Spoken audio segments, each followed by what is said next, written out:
Et si je vous disais que vous avez la possibilité de générer ces incroyables images IA gratuitement? Oui, gratuitement grâce à ce puissant outil que je vous invite à découvrir dans cette vidéo.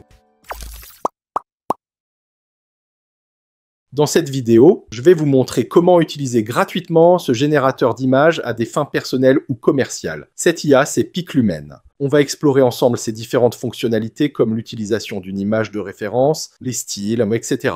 À la fin de cette vidéo, je vais aussi vous montrer où est-ce que vous pouvez utiliser les images IA. Alors, pour générer ces belles images gratuitement, rendez-vous sur le site de Piclumen. Vous avez accès à plusieurs fonctionnalités comme la génération d'images gratuites sans plan d'abonnement ni limite de crédit journalier, la fonction Text to Image, la fonction Image to Image qui vous permet d'utiliser une image de référence ou encore le modèle Flux.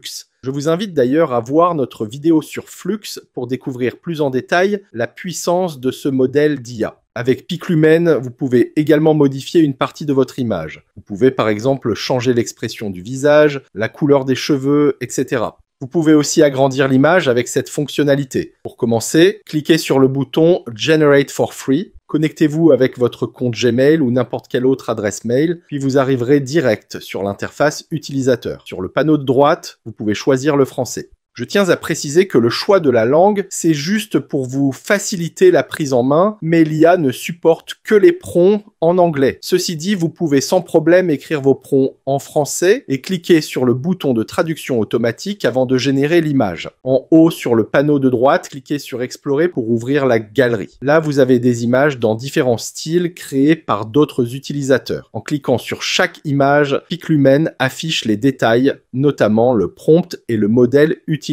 Je vous recommande vraiment d'aller voir cette galerie si vous avez des difficultés à écrire vos prompts ou juste pour vous inspirer. Nous allons maintenant générer des images. Cliquez sur Créer et là vous avez les modèles disponibles. Sur cette version, vous avez notamment le choix entre réalisme, animé et line art. Vous avez également le modèle Flux qui est connu pour sa capacité à intégrer des textes dans l'image. À côté, vous avez le format de l'image, carré, paysage, portrait, etc. Vous pouvez également définir le nombre d'images à générer. Ici, vous pouvez télécharger une image de référence. Dans cette partie, vous avez quelques autres paramètres. Le CFG Scale contrôle le niveau d'influence du prompt sur les images générées. Steps détermine nombre d'étapes pour la création de l'image. Plus le nombre d'étapes est élevé, plus l'image est détaillée. Je précise que vous ne pouvez pas modifier ces paramètres si vous utilisez le modèle flux. Vous pouvez uniquement modifier le nombre de graines. Avec le prompt négatif, précisez ce que vous ne voulez pas sur vos images, comme les déformations par exemple, ou la nudité, etc.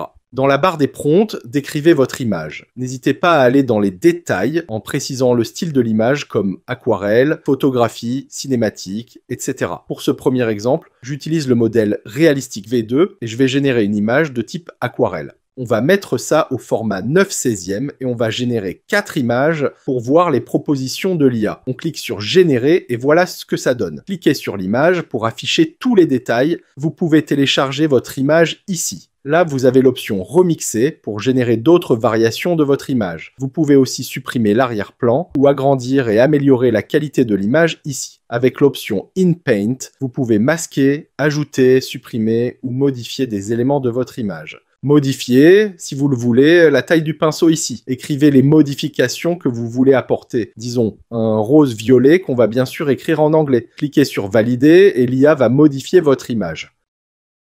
Quand vous passez la souris sur une image, il y a ces 3 petits points qui apparaissent et si vous passez votre souris dessus, il y a toutes les options d'édition qui s'affichent. Si vous sélectionnez l'option d'agrandissement, vous n'avez qu'à étirer votre image comme ceci. Si vous voulez ajouter un élément spécifique, n'oubliez pas d'écrire un prompt, mais si c'est juste pour agrandir, vous n'avez qu'à l'étirer comme on l'a fait tout à l'heure. Donc vous étirez, vous cliquez sur Valider et c'est tout.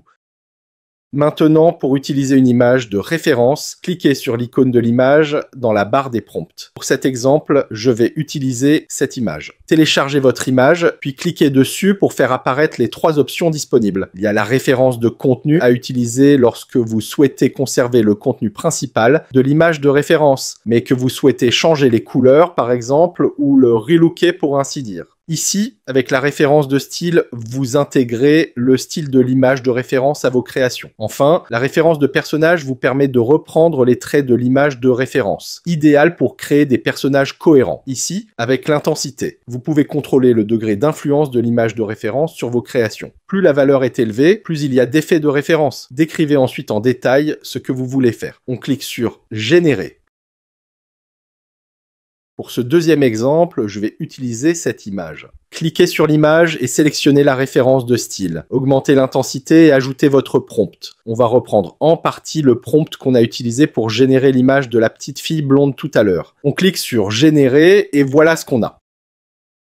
Pour le dernier exemple, j'ai utilisé cette image comme référence de personnage. Augmentez l'intensité et ajoutez votre prompt. Essayez avec une valeur d'intensité différente pour voir si vous pouvez avoir de meilleurs résultats. L'IA vous permet de créer des images de haute qualité que vous pouvez notamment utiliser pour générer des vidéos IA. Vous pouvez par exemple convertir une image en vidéo avec Leonardo. On a récemment publié une vidéo à ce sujet. N'hésitez pas à la regarder. Je vous mettrai le lien à la fin de cette vidéo. Je vous mettrai aussi le lien en bas dans la description si vous voulez l'essayer. Avec les images IA générées avec le modèle LineArt, vous pouvez aussi créer des livres de coloriage. Vous pouvez aussi utiliser les images IA pour vos billets de blog, pour vos vignettes YouTube et pour de nombreux contenus numériques. Voilà, j'espère que cette vidéo vous aura été utile et qu'elle vous a plu. N'hésitez pas à nous laisser un pouce bleu et pensez aussi à vous abonner à la chaîne pour ne rater aucune de nos prochaines vidéos autour de l'IA. À bientôt!